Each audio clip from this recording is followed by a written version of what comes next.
아니 근데 이거 차값이 190만 원, 200만 원인데 수리비가 200만 원 더 넘게 나오면 어떡해?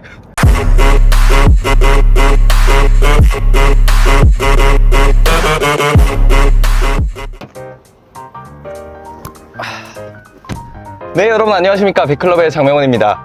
오늘은 일명 조스바라고 불리우던 녀석이죠. 뉴 SM5 차량을 살펴보려고 합니다.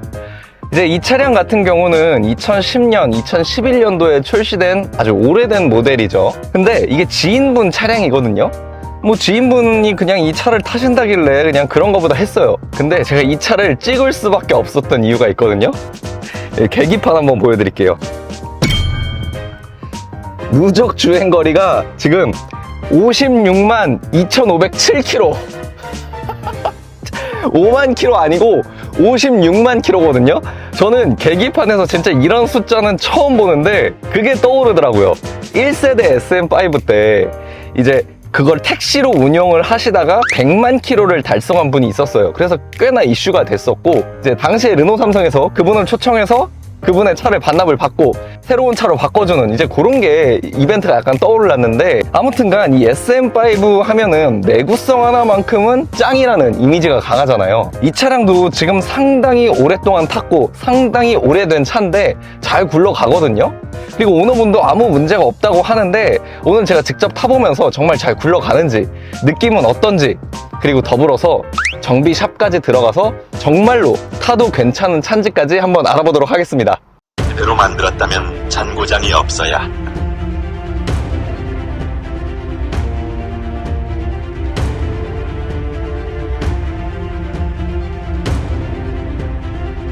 가치를 아는 사람, 당신은 바로 SM5. 자, SM5 같은 경우는 상당히 여러 가지 트림으로 나뉘어져 있던 차량입니다. 당시에도 그랬고 지금 차량들이랑 비교해봐도 상당히 세분화된 트림으로 나뉘어져 있어요. 뭐 PE, SE, XE, LE, RE, 뭐 보스 에디션 이런 식으로 상당히 여러 가지 트림이 나뉘어져 있었습니다. 일단 이 차량은 가장 낮은 트림인 PE 차량이고요. LPG 차량입니다. 그리고 3세대 SM5예요. 이 SM5는 1, 2세대 SM5 같은 경우는 닛산의 차량을 베이스로 만든 그런 차량들이었고요.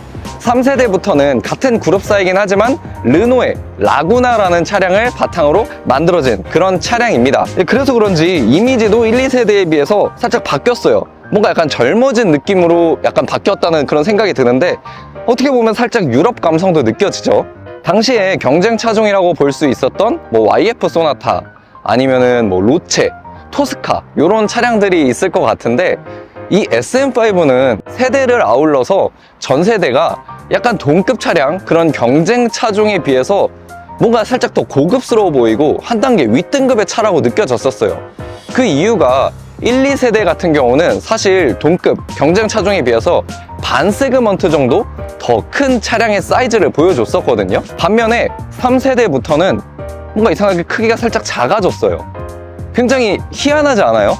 뭔가 차라는 게 신차가 나오면 점점 사이즈가 커졌는데 이 차는 살짝 역행을 했죠. 이제 그럼에도 이 3세대 SM5 역시 당시에 굉장히 고급스러워 보일 수밖에 없었던 이유는 이 앞에 프론트 오버행이 굉장히 길게 빠지면서 차량이 길어 보이는 효과가 있었고, 그렇기 때문에 차가 더 커 보였고, 그렇기 때문에 또 고급차, 한 단계 윗등급의 차가 아닌가라는 생각을 당시에도 했었고, 지금 봐도 물론 요즘 중형차보단 사이즈가 좀 더 작아졌을 수도 있겠지만 딱 봐도 뭐 작은 차라고 전혀 느껴지지 않고 누가 봐도 일반적인 중형차 사이즈로 보여지고 지금도 나쁘지 않은 모습을 보여주고 있습니다.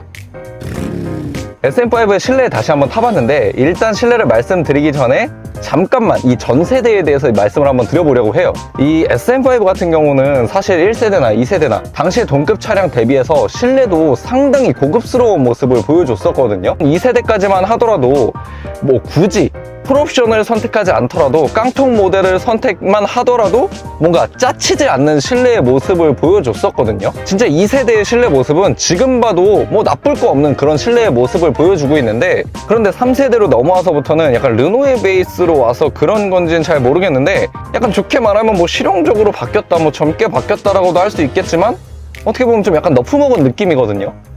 근데 생각을 해보면 르노, 프랑스 회사잖아요. 그러니까 약간 독일의 프리미엄 감성과는 다르게 실용적인 걸 추구하는, 약간 소형 해치백 좋아하고 경차 좋아하는 약간 그런 감성인지는 모르겠는데, 일단 보여드리자면 이게 지금 깡통 트림이라고 말씀을 드렸는데, 이 보이세요? 이 진짜 잡이 없는 모습이거든요, 깡통에서는. 이게 이 SM5 같은 경우도 사실 등급이 위로 올라가게 되면은 당시에는 상상도 할 수 없었던 옵션들이 막 즐비해요. 막 여기 자체 디퓨저도 달려있고, 그 다음에 여기 막 BMW처럼 막 조그 셔틀도 들어가고, 뭐 무슨 보스 프리미엄 오디오 사운드도 들어가고, 막 안마 시트 들어가고, 어댑티브 LED 같은 것도 들어가고, 진짜 상상을 초월할 만한 그런 옵션들이 많이 있었던 차였는데, 왜 이렇게 깡통에는 잡이 없는 모습을 보여주는가라고 생각을 해봤는데, 약간 그런 게 아닌가 싶어요. 당시에는 이 르노라는 회사도 한국 시장에서 벌써 3번째 차를 팔아보는 거잖아요. 3세대에 걸쳐 어쨌거나 좀 짬이 찬 회사가 됐는데, 그래서 살짝 코리아화가 된 게 아닌가라는 생각을 해보게 됩니다. 이제 르노의 임원진들이 현대차를 딱 보고 나서, 야, 현대차 쟤네는 깡통에는 진짜 잡이 없이 한다. 저렇게 원가 절감을 해. 우리도 돈을 많이 벌 수 있지. 우리도 깡통에 원가 절감을 해.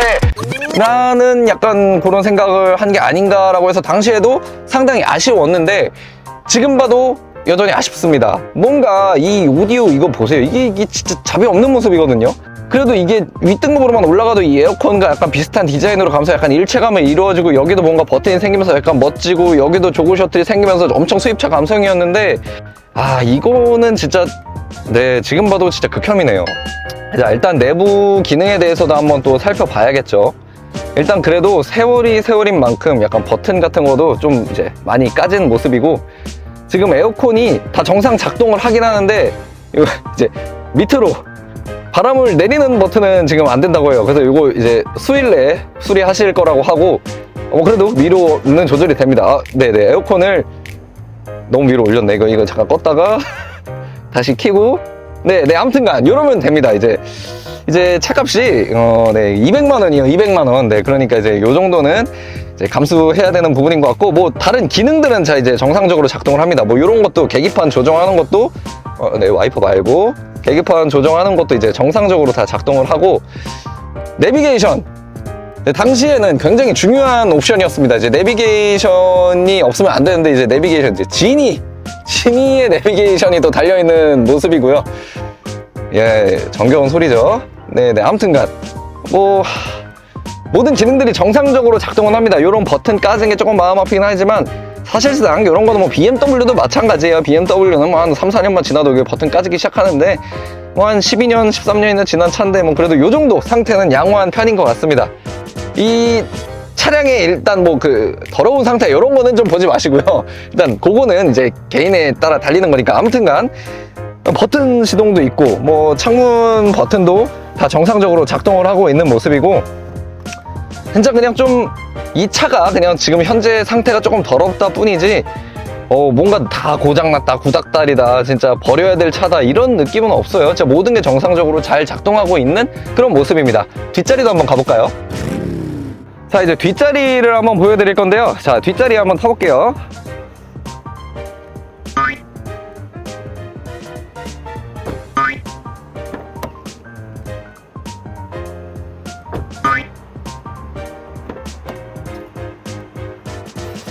상당합니다. 자, 이 소프트 클로징이 있는 모습입니다. 자동문이에요, 자동문. 롤스로이스 부럽지 않은 SM5의 모습입니다. 네, 아무튼 농담이고요. 이건 뭐 연식이 됐으니까 뭐 그럴 수 있다고 치죠 뭐.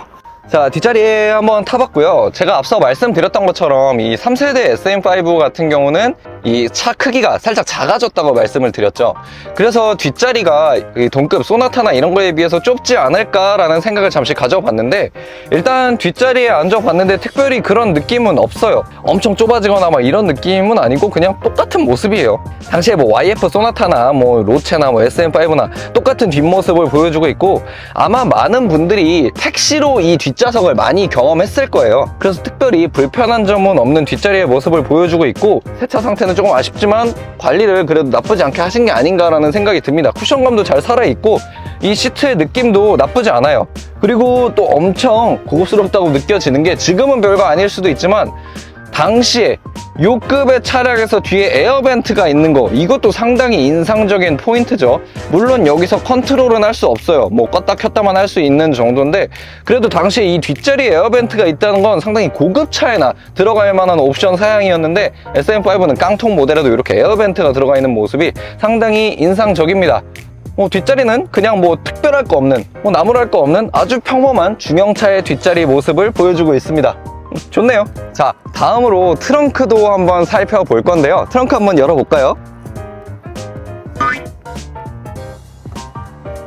여는 거 어딨어? 네, SM5는 여기 여는 게 없어요. 이제 저기 운전석에서 열면은 이제 트렁크 버튼이 있고요. 네. 이야. 굉장히 리얼이죠, 지금. 네, 이제. 네, 리얼 상황입니다. 전혀 연출되지 않았고요. 지금 짐이 상당히 많은데, 예, 뭐 그렇습니다. 이게, 네, 일단 닫고 얘기할게요. 자, 이제 SM5 같은 경우는 앞서 말씀드렸던 것처럼 이 모델은 지금 LPG 차량입니다. 이제 LPG 차량 같은 경우는 뭐 SM5 뿐만이 아니라 큰 단점이 있었죠. 트렁크 공간을 실용적으로 사용할 수 없다는 문제점이 있었습니다. 그 이유는 안에 가스통이 있기 때문에 뭔가 트렁크 공간이 많이 손해를 보는 느낌이었는데, 이 3세대 SM5 다음 세대 플래티넘 모델, 아니면 그 다음 모델 노바 모델일 수도 있는데, 그때부터 이제 도넛형 가스 형태로 바뀌었어요. 그게 뭐냐면, 이 트렁크를 열면 밑에 히든 스페이스에 스페어 타이어 넣는 자리가 있죠. 그 자리에 가스통이 들어가게 됩니다. 그러면은 이제 트렁크 공간을 일반 가솔린 차나 디젤 차처럼 그냥 광활하게 쓸 수 있는 거예요. 그래서 당시에 LPG 오너분들한테 굉장한 센세이션이었고 굉장한 호응을 얻었었던 그런 기술이었죠. 그래서 당시에도 요 3세대 SM5 오너분들이 좀 약간 배가 아프지 않았나, 이런 생각이 듭니다. 자, 그리고 오래된 차인 만큼 약간 엔진의 소리는 어떨지, 또 약간 잡소리가 나진 않을지 본넷을 한번 열어봐야겠죠. 본넷 한번 열어볼게요. 와우, 일단 야, 소리를 좀 한번 들어볼게요. 소리 들으면 알아? 아니, 몰라. 전세대 차량이나 이 3세대 차량이나 엔진의 스펙은 같고요. 역시나 똑같은 엔진을 사용하고 있기 때문에 출력적인 부분이나 이런 것들은 뭐 상승하지는 않았습니다. 그래서 이 정말 안에 속살까지는 사실 제가 뭐 여기서 이걸 육안으로 본다고 자세히 알 수는 없기 때문에 이 부분은 정비샵에서 좀 더 자세히 보도록 하겠습니다. 자, SM5 지금 본격적으로 주행을 한번 해보고 있는데요. 이 차량의 스펙 같은 경우는 140마력에 19.8 토크를 가진 차량입니다. 그리고 이제 CVT 미션, 무단 변속기라고 하죠. 이제 그런 미션이 탑재된 그런 차량인데, 이 SM5 오너분들이 이제 공통적으로 말하는 고질병이 좀 있다고 해요. 근데 사실 이 고질병 같은 경우는 비단 SM5 뿐만의 문제가 아니라 이 CVT 미션이 탑재한 차들이 좀 어느 정도 갖고 있는 문제가 아닐까라는 생각이 드는데, 그 문제가 뭐냐면 변속을 할 때나 아니면 뭐 정차 시에 이 PRND 이렇게 기어를 바꿀 때 약간 뭐 탕탕거리는 굉장히 좀 불쾌한 약간 뭐 그런 변속 충격이라고 해야 될까요? 약간 그런 충격 같은 것들이 좀 나타난다고 하는데, 아직까지는 사실 그런 거를 잘 못 느꼈거든요. 뭔가 너무 불쾌한 탕탕거림이 있달지, 뭔가 차가 주행을 할 때 울컹거림이 있달지. 그런데 일단 앞서 말씀드렸던 것처럼 이 차량이 지금 현재 56만 킬로를 넘어가고 있는 차량입니다. 그리고 13년 정도 된 차량이에요. 그럼에도 불구하고 이렇게 아무 문제 없이 잘 굴러간다는 건 오너분께서 뭐 오일 관리나 뭐 경정비 부분을 이제 잘 신경을 썼다는 반증이 되겠죠. 그 다음에 자동차나 뭐 전자제품이나 마찬가지인 것 같아요. 뽑기 운도 굉장히 중요하게 작용을 하는 것 같습니다. 그래서 뽑기가 또 잘 된 차량이니까 또 이렇게 오랫동안 하지 않았나라는 생각이 드는데, 일단 뭐 그렇다고 해서 다 좋기만 한 건 아니에요. 사실 전체적으로 좀 이렇게 진동감이 느껴지기는 해요. 약간 아무래도 오래된 차인 만큼 신차 대비해서 약간 떨림이나 이런 건 좀 느껴지는 편이고, 이제 그것보다 아쉬운 거는 사실 좀 이 출력에 대한 부분이에요. 이 140마력 19.8 토크라고 말씀드렸는데, 사실 당시에도 경쟁차종 뭐 소나타나 로체에 비해서 이 스펙이 살짝 모자른 부분이 있었거든요. 이제 지금 요즘 차로 따지자면 캐스퍼나 트랙스 정도랑 뭐 엇비슷한 스펙을 가지고 있는 차량이기 때문에 중형차 치고는 사실 좀 아쉬운 스펙을 가지고 있어서 그 부분이 살짝 좀 아쉬운 부분입니다. 일단 조금 더 달려보면서 뭔가 문제점을 한번 발견해 보도록 하겠습니다.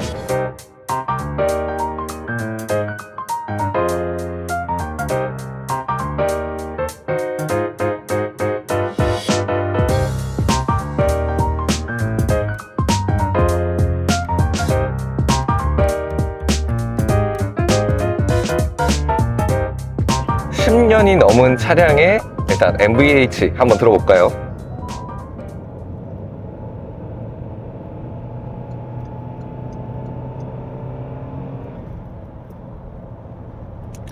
(100km를) 좀 넘어가면 그때부터는 소음이 좀 굉장히 많이 들리는 모습입니다. 일단 지금 급감속 같은 거 할 때도 전혀 문제가 없어요. 오너분께서 브레이크 관련 부분도 정비를 잘 하신 것 같습니다. 일단 급가속만 하지 않으면 그냥 평범하게 얌전하게 운전을 하고 다니면 사실 지금 뭐 노래나 이런 걸 아무것도 틀어놓지 않은 상황임에도 막 소음이 그 정도로 막 거슬리지는 않아요.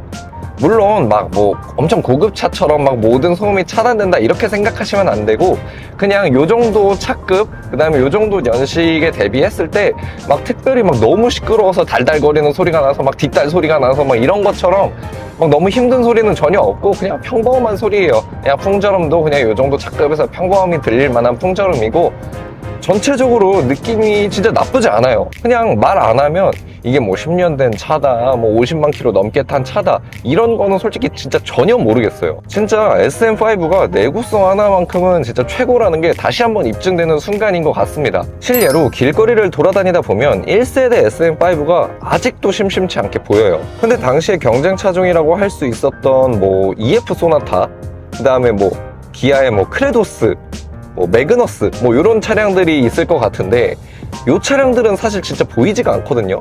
거의 뭐 레어템, 올드카 수준으로 진짜 1년에 한번 볼까 말까 하는 수준인데, SM5는 흔히들 많이 보실 겁니다. 정말 그만큼 국산차에서 내구성 하나만큼은 최고인 자동차라고 생각이 되는데, 정말 이 안에까지 뜯어봤을 때 문제가 없는 차량인지, 정말 타도 되는 차량인지, 제 느낌이 맞았던 건지, 아니면 제가 잘 못 느꼈던 건지 건강검진 한번 받으러 가보도록 하겠습니다. 아니 근데 이거 차값이 190만원, 200만원인데 수리비가 200만원 더 넘게 나오면 어떡해? 수분도가 너무 많다 이 뜻이네. 이건 완전 좀 최악이란 뜻이죠? 이 정도면. 저희 들어있을 땐 몰랐는데 이렇게 네. 빼보니까 완전 새카만데요? 녹물인데 썩은 거 녹물. 아니에요, 그거? 이건 좀 맞네요. 이렇게 하지. 근데 일단 큰일 났다. 뭔가 엔진 마운트는 조금 많이 내려앉았나 봐요. 마운트가요?